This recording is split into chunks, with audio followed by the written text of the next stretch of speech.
During its thousands of years history, China, also known as the Middle Kingdom, and in local Mandarin language it's called Zhongguo, has been ruled by different dynasties.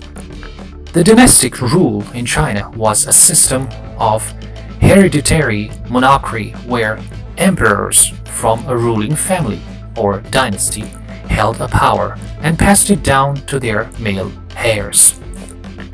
This system is categorized by a cycle. The dynasty would rise with a new ruler, establish peace and prosperity, and govern under the mandate of heaven.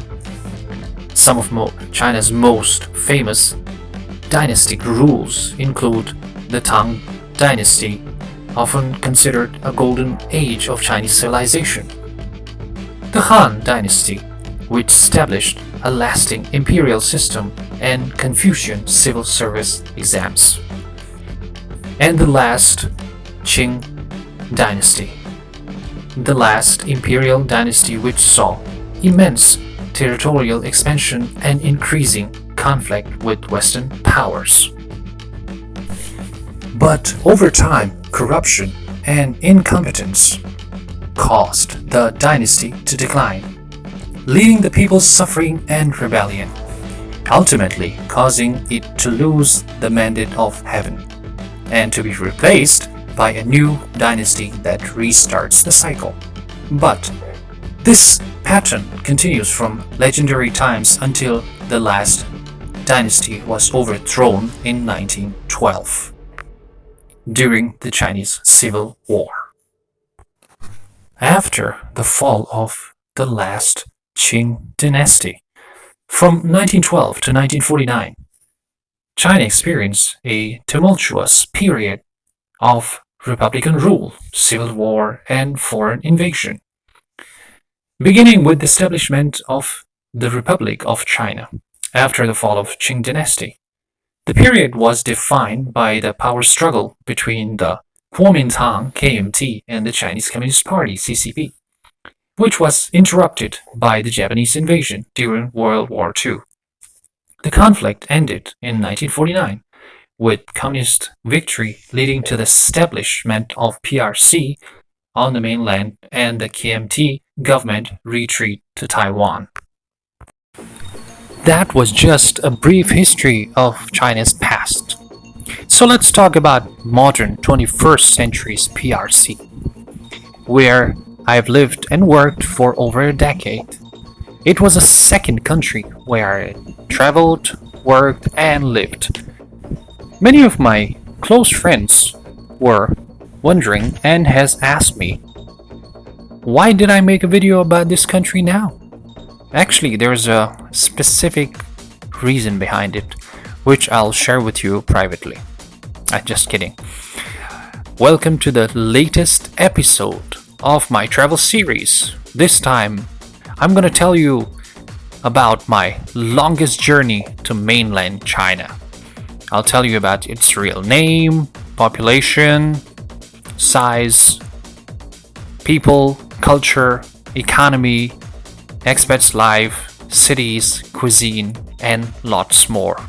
So stick around with me. I'll take you on a magnificent journey of China.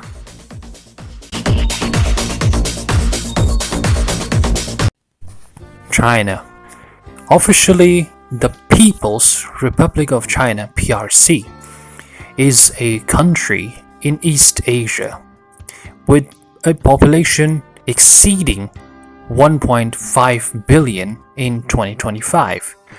It's the second most populous country after India, representing 17% of the world's total population. China borders 14 countries by land across an area of 9.6 square kilometers, making it the third largest country by area. The country is divided into 13 province-level divisions, 22 provinces, 5 autonomous regions, 4 municipalities, and 2 semi-autonomous special administrative regions. Beijing is the capital, while Shanghai is the most populous city by urban area and the largest financial center. PRC has the world's second largest economy in terms of nominal GDP and the world's largest in terms of purchasing power parity. As of 2022, China accounts for around 18% of the global economy by nominal GDP. It's one of the world's fastest growing major economies. And with this economic growth having been almost consistently over 5% since the introduction of reform and opening up policy in 1978. China's national wealth has grown substantially, with recent reports indicating it has surpassed the US to become world's wealthiest nation in terms of overall wealth.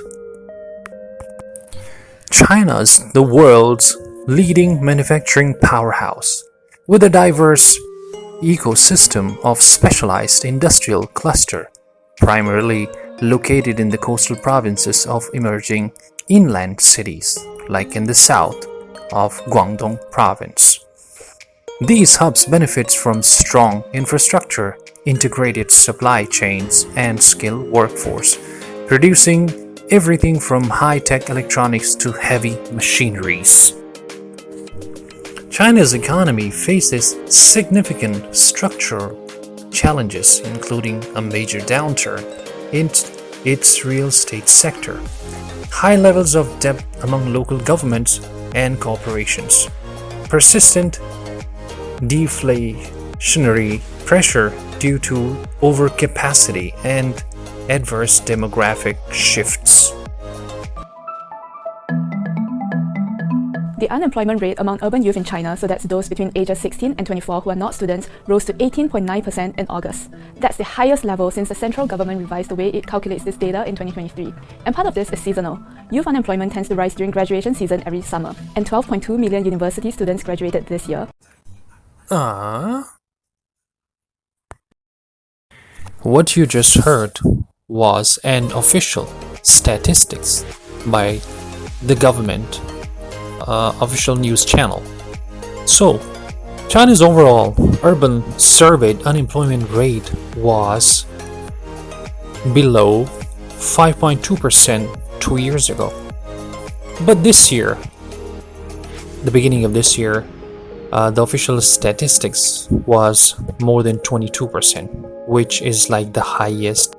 However, youth unemployment remains a significant challenge for the government, with the age 16 to 24 group facing a rate of 17.3% in October 2025, while the 25 to 29 age groups saw a jobless rate of more than 7%. Even though the government aims to create over 12 million new urban jobs in this year, though some sectors still facing recruitment difficulties.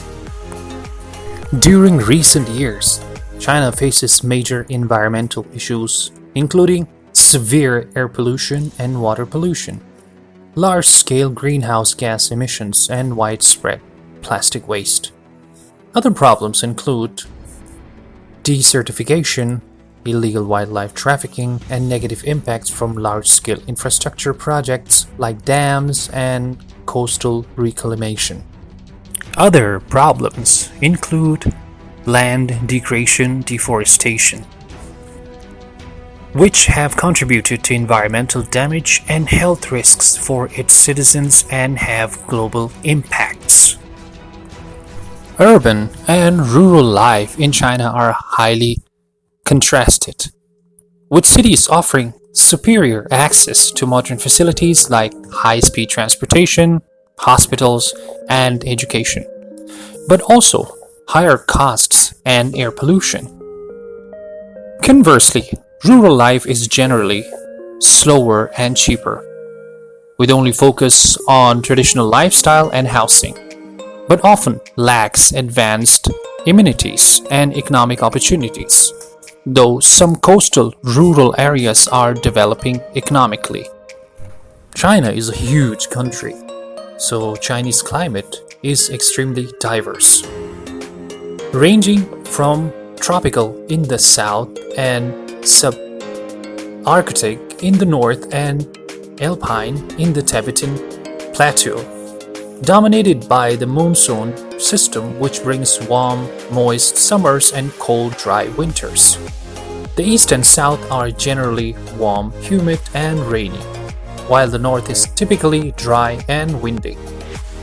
And the west features arid and desert conditions. After a decades-long infrastructural boom, China has produced numerous world-leading infrastructural projects. It has the largest high-speed rail network and the most super-tall skyscrapers.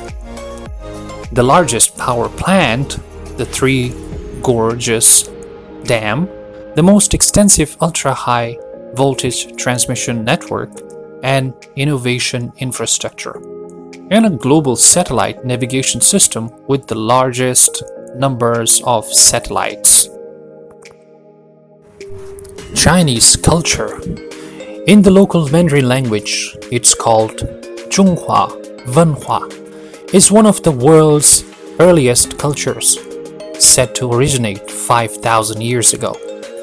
The culture prevails across a large geographical region in East Asia called the Sinosphere as the whole, and it's extremely diverse with customs and traditions varying greatly between the regions. PRC is the second most populous country in the world, with a population exceeding more than 1.45 billion, only surpassed by India. China's population has a relatively small youth component, partially a result of the strict enforcement of China's one-child policy that was in effect from 1979 until 2015, which limited urban families to one child and rural families can have two. As of 2025, Chinese state media reported that the country's total fertility rate is to be 1.09, one of the lowest in the world alongside South Korea, Taiwan, Hong Kong, and Singapore.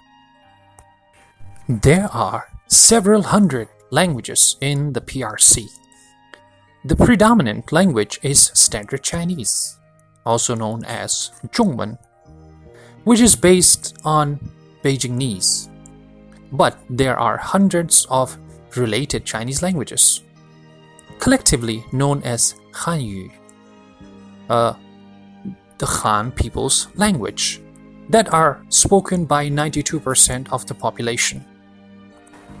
There are, in addition, approximately 300 minority languages spoken by the remaining 8% of population. The ones with greatest state support are Mongolian, Tibetan, Uyghur, Zhuang, Man, Kazakh, and Yi dialects.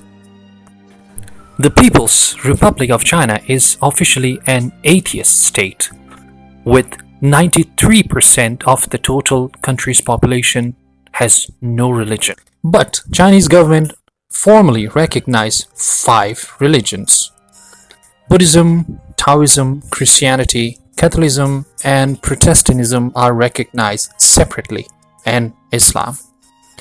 All religious institutes in the country are required to uphold leadership of the Chinese Communist Party, CCP, implemented by Xi Jinping thought, and promote the religious synchronizing under the General Secretary of Xi Jinping. China's education system is a centralized, state-run model that includes 9 years of compulsory, government-funded education. It's divided into preschool, basic, primary and junior high school, senior secondary, academic and vocation, and higher education, universities, colleges. The system emphasizes examination performance with a recent focus on strengthening STEM education and digital learning while navigating significant regulatory changes and crackdown on private tutoring sector, just like English language schools. Health sector in PRC is a complex and multifaceted issue that encompasses a wide range of factors, including public health policy, healthcare infrastructure, environmental factors, lifestyle choices, and socio-economic conditions. Although PRC has made significant progress in improving public health and life expectancy, many challenges remain, including the bad air pollution, food safety concerns, a growing burden of non-communicable disease such as diabetes and cardiovascular disease, and an aging population. Healthcare services in China are primarily provided by state-owned hospitals. Health insurance is a primary operated by the local government. Alright guys, this was the first episode of my travel series and my journey to China. And of course, they are captivated by a silent, crumbling weight of the Great Wall's history, but also exhilarated by the futuristic, neon-lit chaos of Beijing. They anticipated a journey of intense sensations, from the bewildering sound of the city to the adventurous and intimidating world of authentic street food. The language barrier is seen as both a fear and an opportunity to be stripped of verbal communication and connect through gestures and humility. In the next video, I will tell you about my personal experience of living, working, and traveling around the country. And I will tell you how much it will cost if someone as an expat live there, what sort of job they could find, what sort of benefits they would have, and what sort of challenges they would face while living there. So I will explain all of these to you in my next video. And if you like this one as well, then like, share, and subscribe. I'll see you in the next video.